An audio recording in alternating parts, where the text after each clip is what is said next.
मेरी प्रियात्माओं, मेरा आज का विषय है अच्छी वाणी भाग पहला। मैं श्रोतागण से निवेदन करता हूँ कि ध्यानपूर्वक सुनिएगा और लाभ उठाइएगा। साथ ही श्रोतागण से आगे निवेदन है कि ये जो प्रवचन है, मैंने सैकड़ों पुस्तकों का अध्ययन अनुशीलन करने के पश्चात तैयार किया है और ये सैकड़ों और पुस्तकों का सारामृत है। आप ध्यानपूर्वक सुनिएगा, आपके जीवन का और उसे जीवन में उतारेगा, आपके जीवन का कायाकल्प हो जाएगा।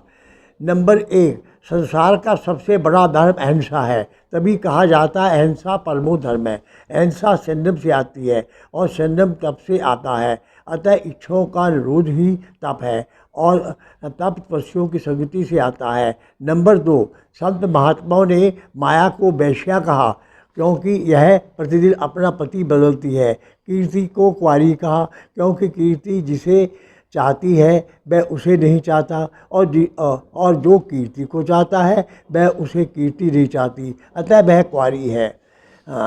जो गंगा गंगोत्री से निकलती है वह ऊपर से नीचे की ओर जाती है, परंतु जो ज्ञान गंगा संतों के मुख से निकलती है वह नीचे से ऊपर की ओर जाती है। जो गंगा हिमालय से निकलती है उसको पीने में मज़ा आता है, परंतु जो गंगा संतों के मुख से निकलती है उसको जीने में मज़ा आता है। माला के 108 मन के ब्रह्म का प्रतीक होते हैं। जैसे बै = 23 और रै = है स्थाई, है = 33, मैं = 25, जोड़ हुआ 108। इसके अतिरिक्त जैन मुनियों के नाम के साथ उसके गुणों के कारण 108 लगा दिया जाता है और इसी प्रकार जैन आर्यों के नाम के साथ 105 लगा देते हैं। कुछ संतों के नाम के आगे 108 लगाते हैं। ये ईश्वर के 108 नामों का बोध कराते हैं। नंबर 5, नारी के विशेषकर महिला सुन ले, नारी के मुख्य अग्रणी 3 रूप होते हैं। नंबर 1, लक्ष्मी, जब वह घर का सुधार करती है वह लक्ष्मी कहलाती है। नंबर 2, सरस्वती, जब वह अपने बच्चों को संस्कार देती है तो वह सरस्वती कहलाती है। नंबर 3, जब वह समाज का सुधार करती है तो वह दुर्गा कहलाती है। तभी तो एक हिंदी कवि ने कितना सुंदर लिखा है, नारी निंदा मत करो, नारी नर की खान, नारी ने पैदा किए राम कृष्ण भगवान। सदा याद रखो, आयु सदा घटती है। जैसे एक उर्दू शायर ने लिखा है, जितनी बढ़ती है उतनी घटती है, जिंदगी खुद ब खुद कटती है। अतः व्यक्ति को समय का सदुपयोग करना चाहिए क्योंकि मानव जीवन नश्वर, संग मंगल और परिवर्तनशील है। नंबर 2, इच्छा सदा बढ़ती है। व्यक्ति की इच्छाएं कभी भी पूरी नहीं होती। एक इच्छा पूरी होने पर अनेक इच्छाएं और पैदा हो जाती हैं क्योंकि इच्छाएं अनंत एवं सीमित होती हैं, परंतु व्यक्ति के पास समय और क्षमता सीमित होती है। अतः डॉक्टर कुमार लिखते हैं, इसको ध्यानपूर्वक सुनिएगा, इच्छाओं को सीमा पर बांध कर रखिए, इच्छाओं को सीमा में बांध कर रखिए, वरना इन्हें गुनाहों में बदलने में देर नहीं लगेगी। इसलिए इच्छाओं के नियंत्रण से ही इच्छाओं से मुक्ति मिल सकती है। नंबर 3, मन की गति घटती बढ़ती रहती है। व्यक्ति का मन चंचल होता है, अतः इसमें संकल्प विकल्प होता रहता है, परंतु मन पर अभ्यास और वैराग्य से नियंत्रित किया जा सकता है। नंबर 4, विधाता का विधान न घटता है न बढ़ता है। विधाता का विधान अटल होता है, अतः होनहार अवश्य होकर रहती है। जैसे इसको श्री राम और श्री कृष्ण भी नहीं रोक सके। जैसे कवि के शब्दों में, जो विदना ने लिख दिए छठी रात के अंक, राई गड़े ना पल बड़े रह जीवन शंक, होनहार होके रहे बिसर गई सब बुद्ध, जैसी हो तो बहबत बता तैसी उपचे बुद्ध। नंबर 7, प्रेम हमें आपस में जोड़ता है। जब हमारा प्रेम एक व्यक्ति से सिमट जाता है तो वह वासना बन जाता है और परंतु जब वही प्रेम संसार में फैल जाता तो वह साधना बन जाता है। हैं, जैसे सूरदास ने लिखा है, सबसे ऊंची प्रेम सगाई, दुर्योधन के मेवा त्यागो साग बिदर कर खाई, शबरी के झूठे वेद खाए। बहुविधि स्वाद बताई, रिश्ते खून से नहीं एहसास से होते हैं। अब प्रश्न उठता है कि हम रिश्तों में मिठास कैसे लाएं। हैं, रिश्तों में वाणी का उचित प्रयोग कीजिए और अहंकार को दूर रखिए। आपके रिश्तों में मिठास बना रहेगा।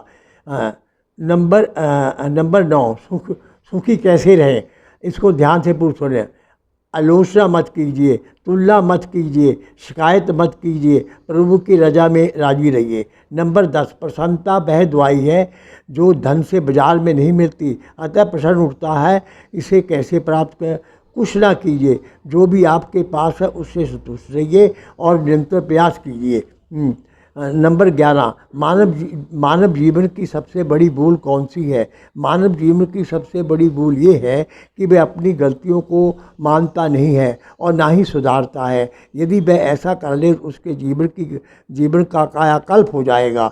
नंबर 12, व्यक्ति जीवन भर डर कर या डरा कर जीता है। डरना पाप है और डराना महापाप है। इसलिए ना ही किसी से डरिए और ना ही किसी को डराइए, अपितु स्वयं जियो और दूसरों को जीने दो। नंबर 13, दुनिया की सबसे अच्छी किताब आप स्वयं हैं। स्वयं को समझिए, सब समस्याओं का समाधान हो जाएगा। अब प्रश्न उठता है कि स्वयं को कैसे समझें। नंबर 1, अंतर्विलोकन। नंबर 2, अंतर विश्लेषण।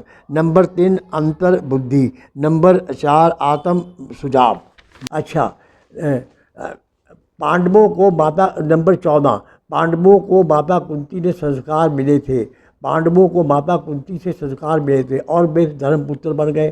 परंतु इसके विपरीत कौरवों की माता गंधारी ने जीवन भर आंखों पर पट्टी बांधे रखी और अपने बच्चों को कोई संस्कार नहीं दिए। अतः कौरवों ने धर्म को नहीं पढ़ाया। नंबर 15, चुनौतियों का कैसे मुकाबला करें। नंबर 1, दृढ़ संकल्प। नंबर 2, सहनशीलता। नंबर 3, सकारात्मक सोच। नंबर 4, आशावादी दृष्टिकोण। ऐसा करने से आपकी चुनौतियां सफलता में बदल जाएंगी। नंबर 16, सफलता प्रभु कृपा से मिलती है, अतः आप प्रभु के आभारी रहिए। ख्याति समाज से मिलती है, अतः आप समाज के आभारी रहिए। परंतु प्रशंसा अभिमान से मिलती है, अतः आप अभिमान के आभारी मत बनिए, अपितु अभिमान का परित्याग कीजिए। क्योंकि प्रभु को अभिमानी से घृणा होती है। अतः अभिमान लाइलाज बीमारी है जिसका परिणाम पतन है।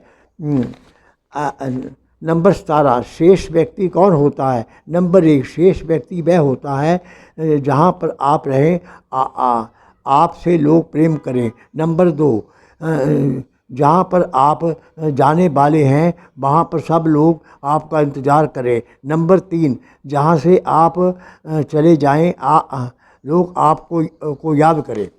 अगली बात मैं श्रोता से निवेदन करूँगा कि अगली बात बड़ी महत्वपूर्ण है, इसे ध्यानपूर्वक सुनिएगा और जीवन में अपनाइएगा।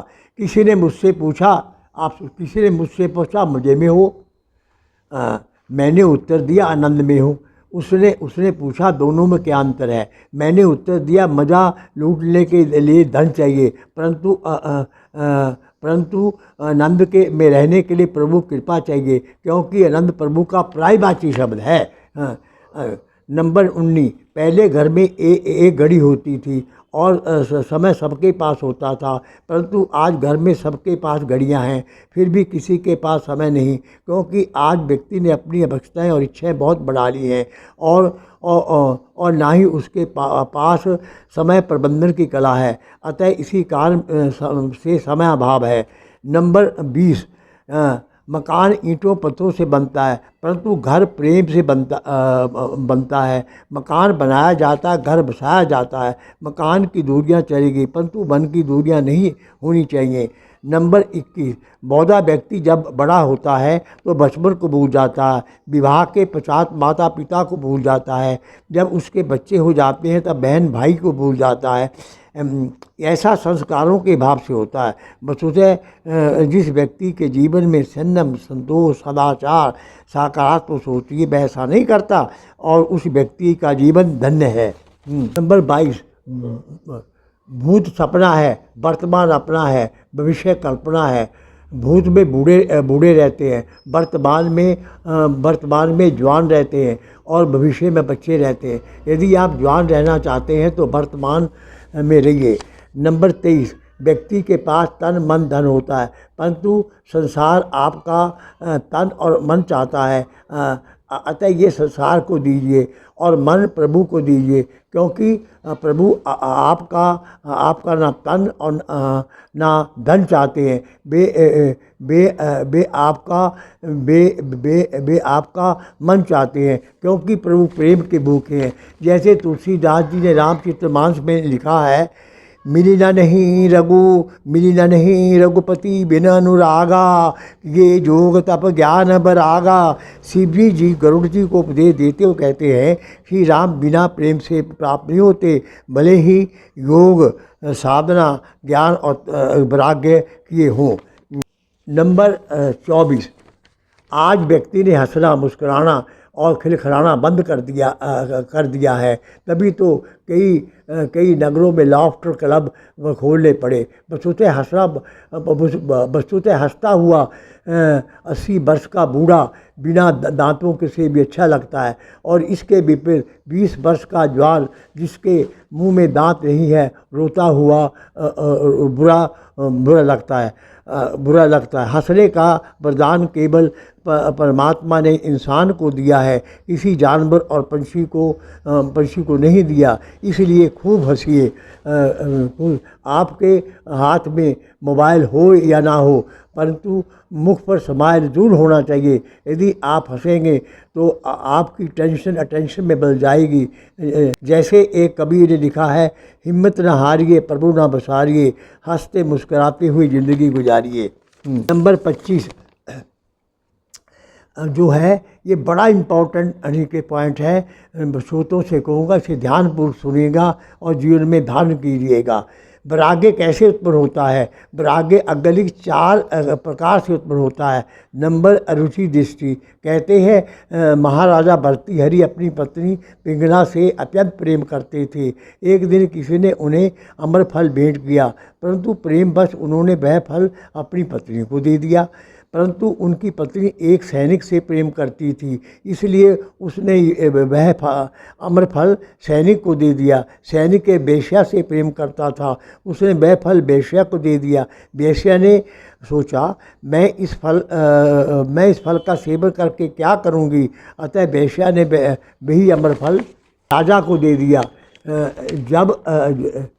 जब वह फल राजा को मिला तो राजा ने वेश्या से कहा कि आपके पास ये फल कैसे पहुंचा, बताइए, नहीं तो आपको मृत्यु दंड दे दूंगा। वेश्या ने सारी राम कहानी राजा को सुना दी। इसके पश्चात राजा ने राजपाट त्याग कर संन्यास ले लिया।